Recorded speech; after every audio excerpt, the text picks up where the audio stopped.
The following may not be suitable for all audiences. Viewer discretion is advised. Mom meets her demise 2 days after her son's death in the same location. Homicide detectives are investigating the demise of a 48-year-old woman who was erased in Petitbourg on Saturday morning. She was said to be the mother of one of the men who was also erased at the same location on Irving Street while playing a game of cards on Thursday night. Investigating officers believe that the assailants returned to the location to erase the woman's younger son.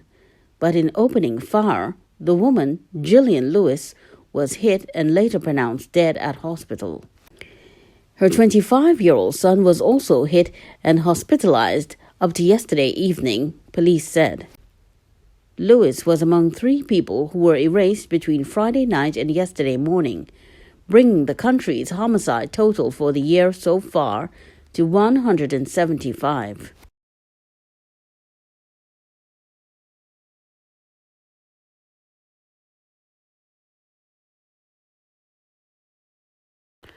Police searched for 3 men suspected to be involved in a cable theft ring. Police are searching for 2 Jamaican nationals and another man from the Bank Village, Carpachama area, who they believe can assist them in investigations surrounding alleged cable theft. Police believe the 3 men were at the scene when 24-year-old Dylan Strawn, a laborer from Perseverance Village, Carpachama, was erased on Saturday morning by a resident armed with a SHOT gun. Strawn was allegedly caught stealing cables along Waterloo Road, Bank Village, near Sinneswee Street, when residents called on him and others to stop. The incident occurred around 4:35 a.m. According to a police report, Strawn's 2 other accomplices, a 17-year-old of Chase Village and a 16-year-old of Perseverance Village, were also SHOT and injured. The getaway driver fled the scene, leaving the dead man and his accomplices behind. Police sources confirmed that they received information about a bigger cable theft ring operating out of the area and strongly believe that the 2 Jamaican nationals and another man who is allegedly involved in the scrap iron business may be able to assist them in their investigations. Police said the members of the copper cable stealing ring are suspected to be involved in theft in the areas of Bank Village, Orangefield Road, Waterloo, Orange Valley, and Couva. Police are asking members of the public who may have information on people involved in the illegal act of copper theft and on the whereabouts of the 3 men to contact them at 800-TIPS 555-999 or via the TTPS app.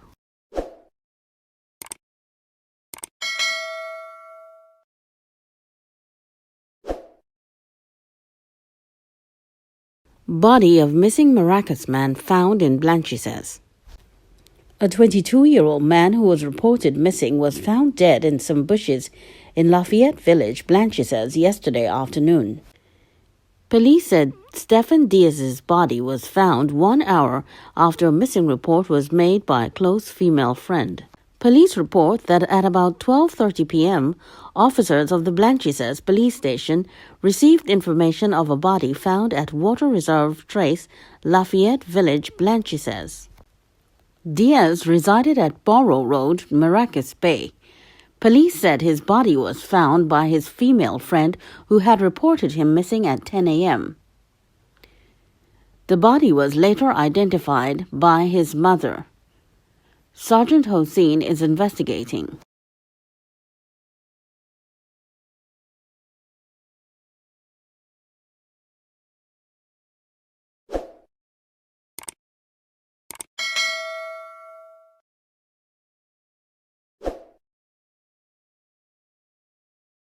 State set to pay compensation to student who was after reporting the alleged inappropriate behavior of a teacher.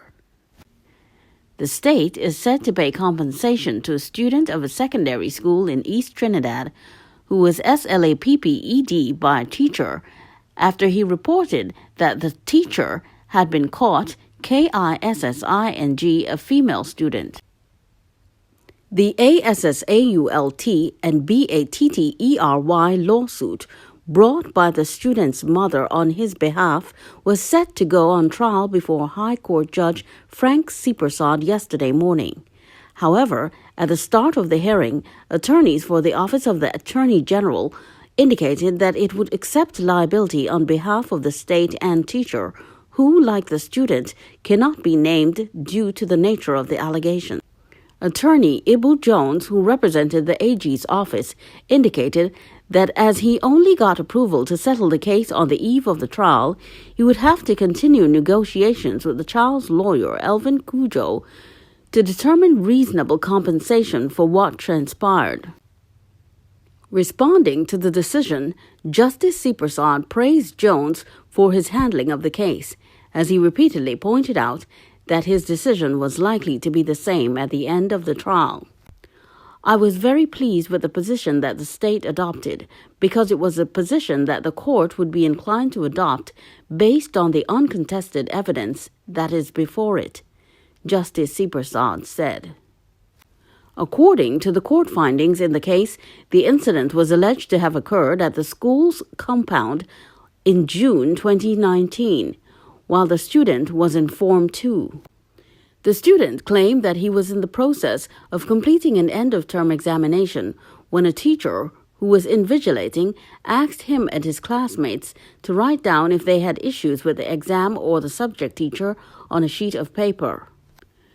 The student admitted that he wrote down the rumor of the alleged inappropriate activity between the teacher and a student, as he felt that someone in authority needed to know. A classmate informed the teacher of what the student had written, and after a brief conversation, the student was sent to the principal's office. While at the office, the student was confronted by the teacher, who was apparently informed of what transpired by his colleague.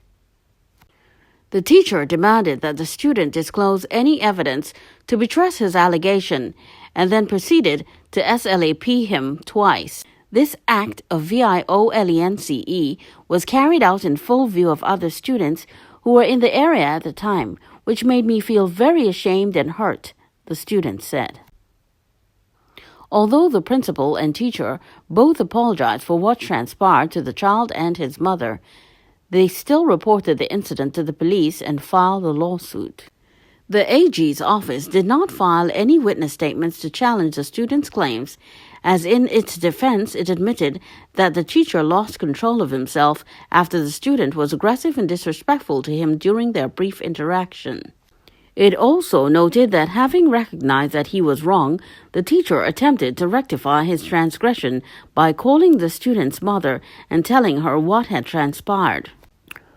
Although Justice Seepersod was no longer required to determine the factual and legal issues in the case, he still went on to deliver comments on it, as he noted it raised important issues on corporal punishment in schools. Justice Seepersod noted that while the Children's Act allowed parents, guardians, and teachers to administer reasonable disciplinary measures on children, it precludes corporal punishment at schools. The court, notwithstanding the current alarming levels of dysfunction in the society generally, would not be dissuaded and must always apply the law as it is outlined, and in this republic, corporal punishment within our school system is not permissible under the law, he said. However provoked the second defendant as a teacher may have felt, he, as a professional adult, ought not to have allowed himself to lose his self-control and react in the manner which he did. Ultimately, children, regardless of their age, enjoy the same fundamental rights as adults, he added. Justice Seepersod noted that while corporal punishment was permitted in the past, its negative impact is now accepted. LICKS and violence in the traditional forms that we as a society acknowledged as a means of corrective disciplinary measures really has to be curtailed. The inescapable reality is that the use of corporal punishment can affect young people in an emotive and psychological level that could lead ultimately to unhealthy lifestyle choices and behavior, he said. Justice Sipersard called on the Ministry of Education to consider establishing a school violence prevention and response plan, which could be used by teachers and school administrators to legally and safely discipline delinquent students. He also called for the ministry to establish support systems for teachers to cope with the unique challenges of the jobs and with their own conflict resolution issues. The compensation for the student is to be assessed by a High Court master if the parties fail to come to an agreement. I'm wondering if anyone has investigated the alleged inappropriate behavior between the teacher and a female student, as that would be a much bigger issue.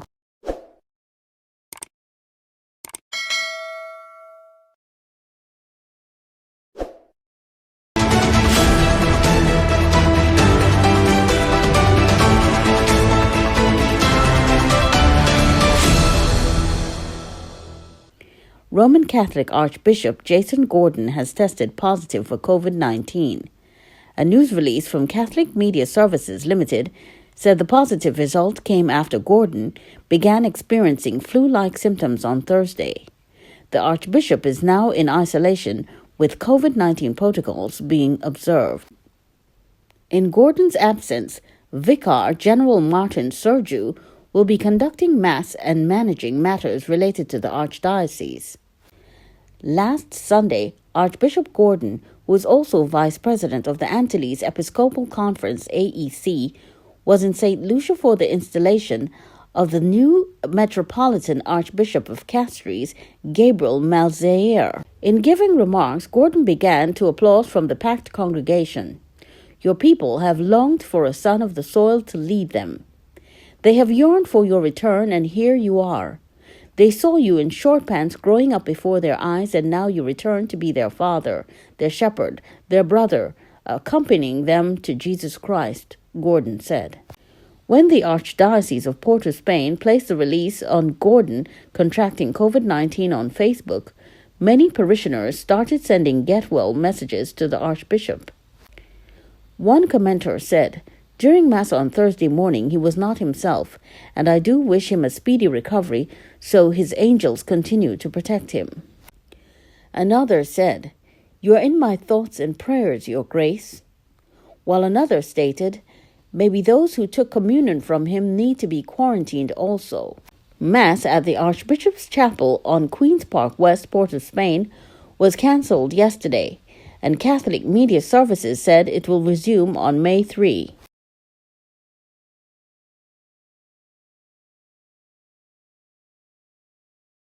School principals are not allowed to divulge schools' COVID-19 cases. While parents have complained about what they deem to be a hush-hush approach employed by principals when COVID-19 cases emerge in schools, the National Primary Schools Principals Association, NAPSPA, insists there's no deliberate ploy to cover up the cases. One parent who believes her second-year child contracted the disease at the school in St. Joseph said she informed the school of his positive result, but after 3 days, other parents weren't informed. She said it was only when she reached out to other parents of her son's class that the school broke its silence. We have the right to know because our children's lives are at stake, and not only them, but you have children living with other siblings, grandparents, and the majority of the population has comorbidities. They are immunocompromised. Within my household, we have comorbidities. However, according to NAPSPA President Carleen Hayes, principals aren't allowed to divulge that information to parents. We understand that as principals, that parents will be scared, but our role is basically to inform and get the advice from the education unit as we move forward, Hayes said yesterday. We know it's a trying time and parents would really want principals to make that statement and let them know these cases in the school and the number, but our hands are tied. Although it may seem obvious that students sharing a desk are primary contacts of confirmed or suspected cases, Hayes said principals don't have the authority or jurisdiction to make that determination and order them into quarantine. She said the authority lies with the relevant education district health surveillance units and county medical officers of health. However, she said there appears to be a disparity in the approach to treating the cases in schools depending on the districts. When we compare, some nurses will inform schools that an entire class will go on quarantine until children display symptoms and they go for testing, and some will not do that. So it all depends on the EDHSU and the CMOH investigations, she said. According to the Ministry of Education's guidelines for managing COVID-19 cases in the public school system, principals don't have a substantial decision-making role and function more like a liaison. The principal's role is to alert relevant authorities, such as the school supervisor, of the case and execute instructions relayed from senior Ministry of Education or Ministry of Health officials. Instructions to close the school, dismiss early, or transition to online school are given to the principal by the Chief Education Officer after consultations among the CMOH, Director of School Supervision, CMOH Education House Officer, and the Executive Committee on the matter. The Ministry of Education Phase 4 reopening guidelines available on its website sets out the protocols schools need to activate when a COVID-19 case emerges within the institution. The first step requires the individual or CMOH to inform the principal, who immediately informs the EDHSU school supervisor and crisis management team with the individual's information. The information is then channeled up to the Chief Education Officer, who informs the relevant personnel at head office. The second step requires the person, if present, to be escorted to the quarantine room at the school. Advice is sought from the EDHSU on case management, and an ambulance is called, or they await the parent to take the child to a health facility. The third step involves informing the Education House Officer. The EDHSU submits case details to the EHO and the CMOH. The CMOH advises on the closure and early dismissal sanitization procedure. The EDHSU shares with the EHO only any information received from the CMOH, who then liaises with the CEO. After the CEO speaks with the head office, they consult with the Executive Committee on early dismissal, school closure, and sanitation procedure for implementation. Only then is the information collected and decisions are sent down the chain to inform the school principal.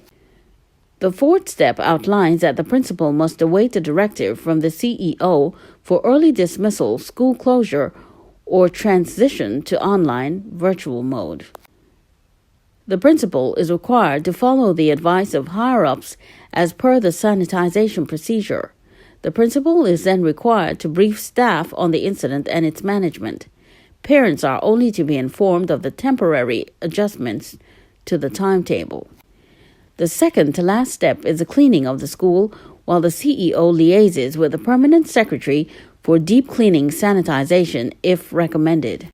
Lastly, the EDHSU liaises with the principal to oversee the management of the situation, assist with rapid results in testing, confirms sanitization was done, confirms the cases are not on the compound, confirms the patient's fitness for re-entry to the institution, and submits comprehensive reports to the EHO, who then channels it through the CEO to head office.